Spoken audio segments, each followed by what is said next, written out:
Hi there, this is Mountain Studies Institute, and we are offering a video tutorial on how to use our Garmin eTrex. We use these GPS units often in a lot of our citizen science work, and we've noticed that it's an important piece of equipment and can often be a little tricky to use. So this is supposed to be a really basic tutorial on all the different features that you as a citizen scientist will have to use when you are out collecting information.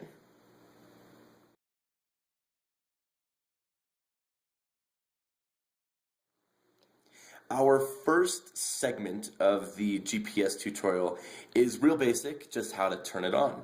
If we don't know how to turn it on, obviously it's not going to do anything for us. Real basic, on the right-hand side of the GPS is a power button.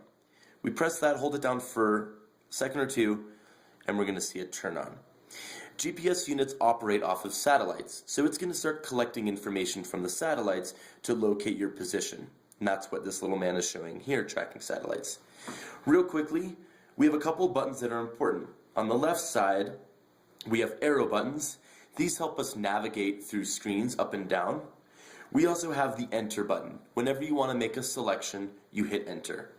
On the other side, as we saw before, we have the power button. This turns it on and off. We also have the page button. This allows us to cycle through a variety of pages on the GPS and also functions as a back button. If you find yourself in an area that you don't want to be in, or you made a mistake, just hit the page button and it'll take you right back to the previous page.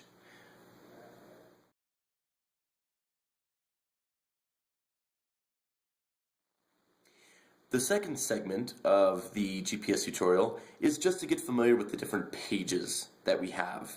The first page that you're going to see is this one that shows where our satellites are coming from and our accuracy. As you can see, it's still tracking satellites. The important thing when we do GPS work is as soon as we get to a spot, we want to turn this on and leave it on for about 5 minutes. It takes a little bit of time for this little unit to figure out where the satellites are that it's collecting its information from. Once the GPS unit has found the satellites that are going to give us the information on our location, you're going to see information like this. It says ready to navigate, and it'll give you an accuracy. Notice the units. This one says 25 meters. There is a way to change between meters and feet, and we can go over that later, but that's just important to know really how accurate you want to be. Okay? We are filming indoors, which is why we do not have a very good accuracy right now. Okay? One challenge with satellites that we'd like to mention real briefly is that it does require clear skies. So if it's cloudy, if you're in a forest, if there's a lot of tree cover, you might find that accuracy number increasing in terms of distance from where the actual point is. Okay? The pages that we have here, if we hit, again, on the right side of the GPS, the page button, we first cycle to a map. This gives us a general idea of where we are, the direction, as well as a scale in the bottom left-hand corner. This one says 50 meters. It just gives you an idea of the scale of the map that you're looking at. You can always increase or decrease the scale by pressing up and down on the arrows. The next page we have is a speed and a directional compass. This only really works if you're moving and recording GPS information. The next is a summary of different movement and location data. And the most important for us is this page. It gives us an option to change our setup features. It also gives us an option to mark our waypoints and to go back and find saved waypoints.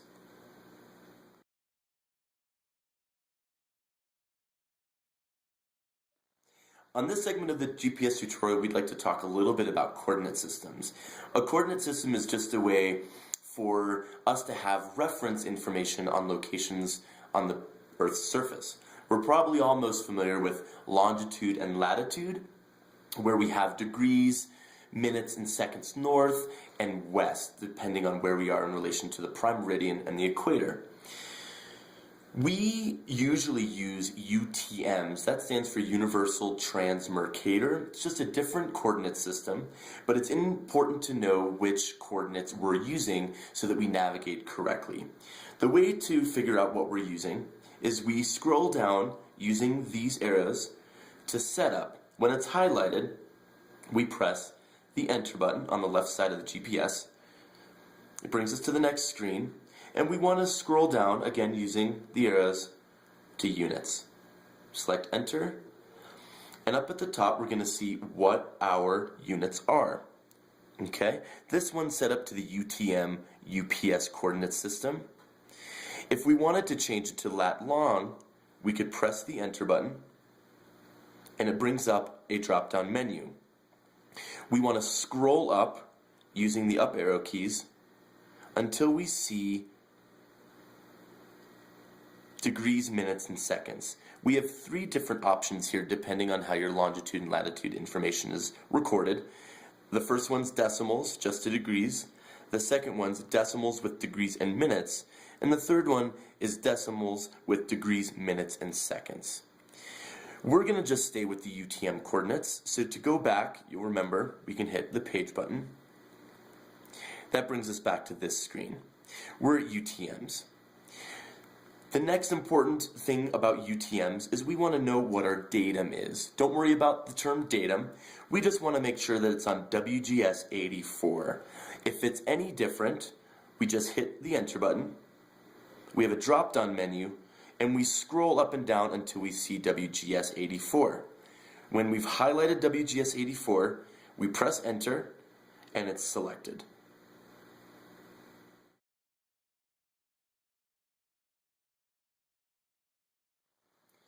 In this part of the video, we're going to be explaining how you as a citizen science volunteer will take a location, plug it into your GPS unit, and then be able to navigate to that location exactly where you're going to be doing your research. So as you can see on this Excel sheet, this is an example of what you will be provided with. It gives you your site name, which you can see on the left, a zone, which is part of the UTM coordinate system, and then you'll see 2 numbers. The first one is an easting, and the second one is a northing. Let's take American Flats, the first line, as our example. We see our easting and our northing, and we want to navigate to that point. So the way we do that is we navigate in our GPS using the page button until we find the menu screen. With our arrows on the left side, we scroll up to mark, highlight mark, and press enter on the left side. We see a little man crouched with his flag, and you can notice that the OK word is highlighted. At the bottom, we see elevation and our UTM coordinates. At the bottom of this screen, we can see our UTM coordinates. Now this is actually recording the UTM coordinates of where we are now. We want to change this to reflect where we want to go. So by using the arrow keys, you can see things changing the highlight. We highlight our UTM coordinates and press enter. Here is a screen that lets us change our UTM coordinates. This is where we enter in our new easting and our new northing. As you can see on the screen, American Flats has an easting of 273.262 and a northing of 420.9268. To enter that in, we use our arrow keys to scroll over to our numbers. The first numbers you see are 13S. That is our zone. Unless the zone is different from 13, you can leave it there. Some of our sites have a zone of 12, and that's when you would change that. But other than that, you can leave that. Now, every number is available to be highlighted. Note, the eastings always start with a 0. You'll notice in our Excel spreadsheet, there's no 0 before the easting number. Please just leave that or else it won't be the correct coordinate. So again, our easting was 273262, so we need to change some of these numbers. To change these numbers, we highlight the one that we want to change and press enter. It brings up a real simple drop-down menu that we can scroll up and down with and select our new coordinate. So for American Flats, we wanted 27, so I hit enter and it's recorded. It automatically highlights the next number, which we want as 3. So I press enter, scroll up to 3, and again press enter. We continue doing this for the northing at the top, and the second number at the bottom is our northing.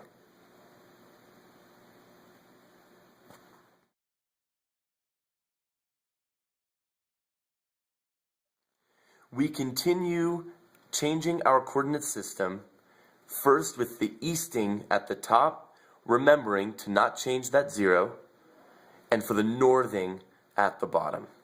Once we are done, we scroll all the way down using the arrow keys until the OK button is selected. We press enter and we have a new coordinate.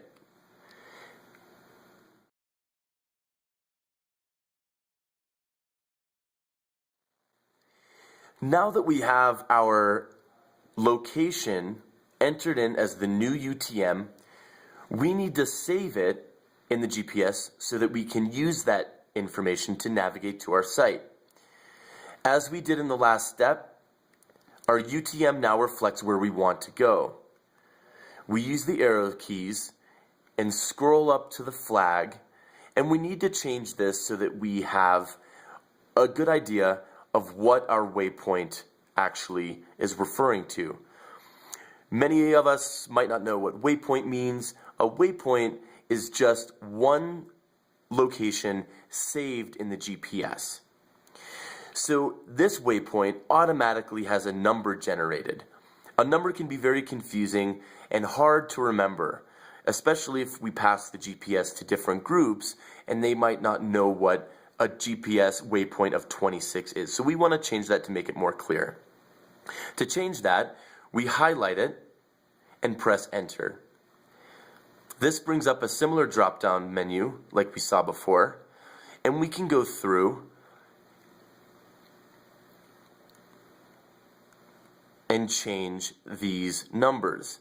Since we're doing American Flats, let's do Amer Flats. So to change that, we highlight the 0, press enter, and a drop-down menu appears. This is different from the last drop-down menu because if we keep scrolling, we'll have letters. So I want Amer for American, so I highlight the A. It automatically switches to the next space. I press enter, scroll down until I see the M, press enter. It highlights the next space, and I keep doing this until I have the name for the waypoint that reflects my location.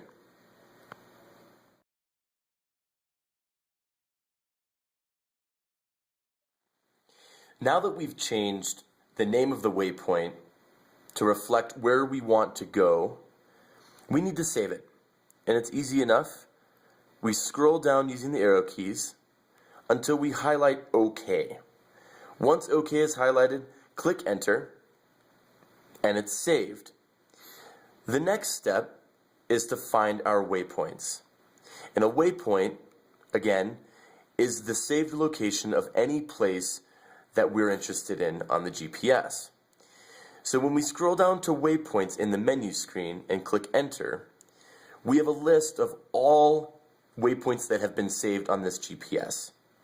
As you can see, on the left-hand side of the screen, there are different buttons for the different waypoints, and they're broken up into categories based on if they start with a number or what letter they begin with.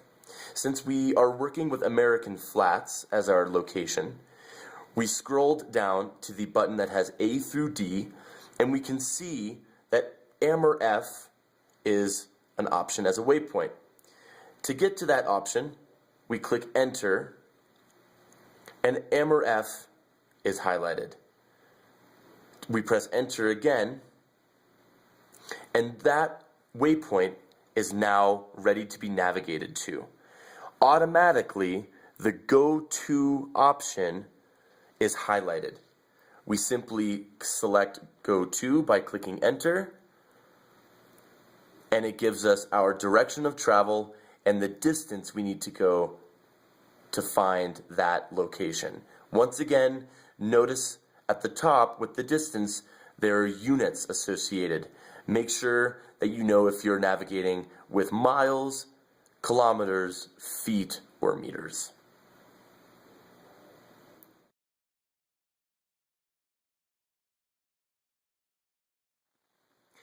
This part of the tutorial is focused on saving waypoints. Different types of our citizen science activities require different types of GPS working, but most of them will have you save a location once you get to the place where you'll be collecting your data. It's a very simple process.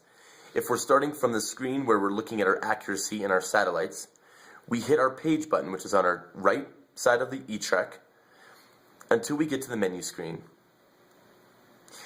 The top option is automatically highlighted, and that's Mark. To get into the Mark waypoint option, we click Enter on the left side of the GPS unit, and it takes us to our crouched man that we might be familiar with from other parts of the tutorial. At the bottom of our screen, we see the UTMs of the actual place in which we're standing. This reflects our exact location, and this is what we want to save. So how do we save it? Super easy. We use our arrow keys, and we scroll up to the flag. There's two parts to the flag. The first part is this funky little square with a flag sticking out of it. That's just the symbol we'll see once we translate this onto a computer. By clicking Enter, you can change the symbol to whatever you'd like. We're just going to focus on changing the name, which is right below it. Automatically, GPS waypoints are given numbers. Numbers are very confusing, especially if you don't remember what your number means, or if you give this GPS unit to another group and they're not sure what the number might represent. So we need to change it and be a little bit more clear. To change that, we click the Enter button, and it takes us to this screen. To change our numbers and put in a name that reflects our location, we click Enter, and we have a drop-down menu. We navigate the drop-down menu with our arrow buttons, and different from our UTM drop-down menu, if we keep scrolling past the numbers, we'll see letters. We use these letters to save the name of our actual location. Let's say we want to do mountain. Let's do MTN to save space. So we scroll down to the M, click Enter, and it automatically shifts to the next space. We click Enter again, scroll all the way down to T,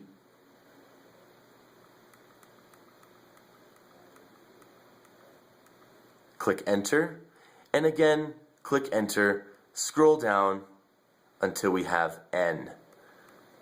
Once we have our name that we're satisfied with, we hit Enter again, back page again.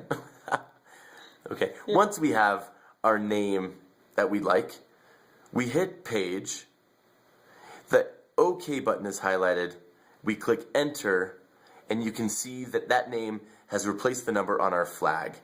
Now to save this into our GPS, one last step is required. We use our arrow buttons, we scroll down to the little dialog bubble that says OK, and we hit Enter. Our waypoint has been saved.